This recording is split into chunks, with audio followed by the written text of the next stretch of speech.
Welcome to the podcast about investing in startups, where existing investors can learn how to get the best deal possible. And those that have never before invested in startups can learn the keys to success from the venture experts. Your host is Nick Moran, and this is The Full Ratchet. Welcome to another release of Investor Stories. On this installment, the experts talk about their investment philosophy, how they evaluate early-stage startups, and how that may be unique from other venture investors.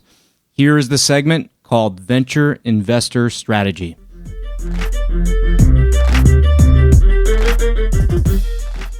On today's special segment, we have Jay Akunzo of NextView Ventures.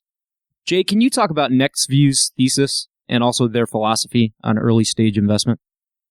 Yeah, absolutely. And this is perfectly timely because we just refreshed literally everything, every touch point, the brand identity, et cetera. So we are, in a nutshell, what we call high conviction, hands-on seed investors. So we do a low volume of seed deals, and that's how we focus. It's actually not sector focused. It's stage focused. We're 100% seed focused. We like to lead. We do a low volume so we can spend a lot of time with you. We call this like the craft brewer approach to seed investing. And then we do reserve a lot of capital for follow-on and or help you get that later stage round. And so we're really all about that one word of focus at the seed stage, which so far in our evolution since the firm was founded in 2010, and we're now in our second fund, the results have been there. And so that's encouraging that this is kind of a refreshing model, especially on the East Coast with 80% of our portfolio there. It's a refreshing model to the like spray and pray, tag a lot of companies approach.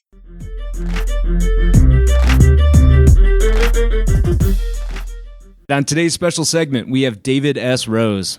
David, can you talk about your thesis and or how you evaluate early stage startups for investment and mention aspects of your approach that may be unique from other venture investors? Well, the primary one that's not unique, because in most serious investors, I think I've heard both on the podcast and in real life say this, is, the bet the jockey, not the horse. So you'd look for the person. And we would invariably take an A-plus entrepreneur with a B business plan over, an A-plus business plan with a B entrepreneur, right? Yep. So that goes without saying. In terms of the thesis for the types of companies in which I invest, I am completely bought in 100% to the whole concept of exponential technological change and the singularity. And so, that's how the next generation of change will be when computers and humans merge, sort of, that we're heading hellbent to the future. And I see platforms playing a very important role in this because platforms provide the leverage that allows whether it's a platform like Uber, which allows individuals to drive and connect, whether it's a platform like Gus, which allows, 500,000 companies and tens of thousands, 85,000 investors to connect up and around the world. Whether it's a platform like Social Bicycles, which allows, turns individual bikes into digital objects. I'm a great believer in platform play. So my primary thesis will be platforms, cloud-based technical platforms that enable people and other people to make money and do things and extend leverage. So that's why I've invested in a bunch of funding platforms and stuff like Social Bicycles and so on, because I think this is really going to allow the world to change very rapidly.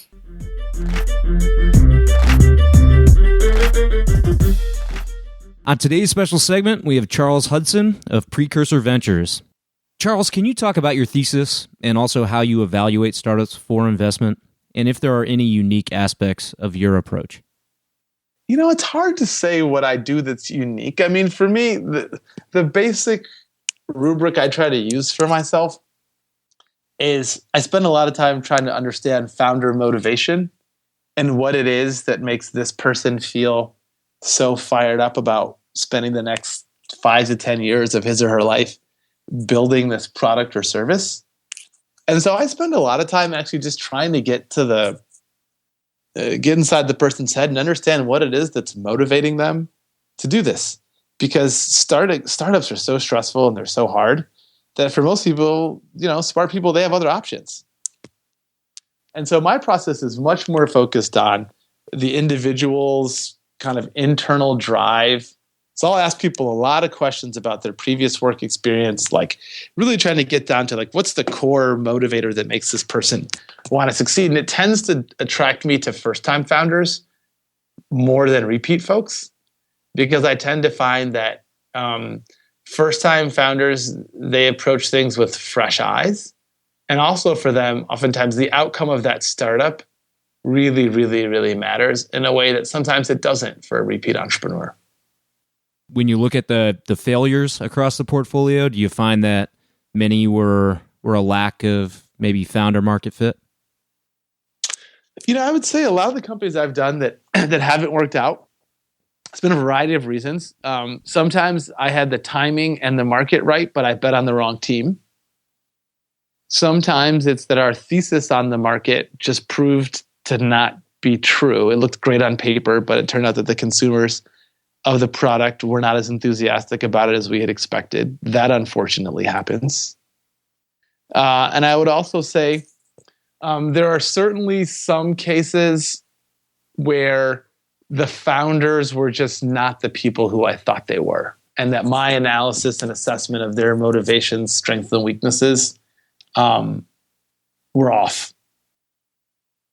And I would say, actually, I have more startups that break down and fail because some element of the core team doesn't function as well as I would have expected, whether that's two founders getting in a fight or an early employee leaving prematurely to go do something else because they weren't happy about their deal or whatever it might be. Like most startups that I deal with, like it's self-inflicted stuff that really ends up doing the majority of the damage to them.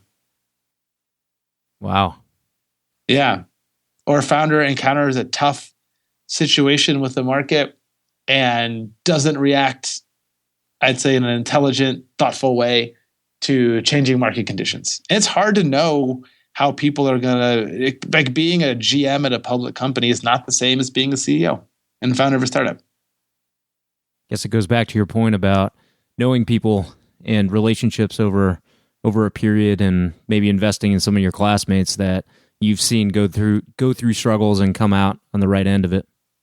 Yeah, and I'll tell you, like the greatest joy I get as an investor is backing someone who's never done it before and having that person exceed kind of my going in expectations.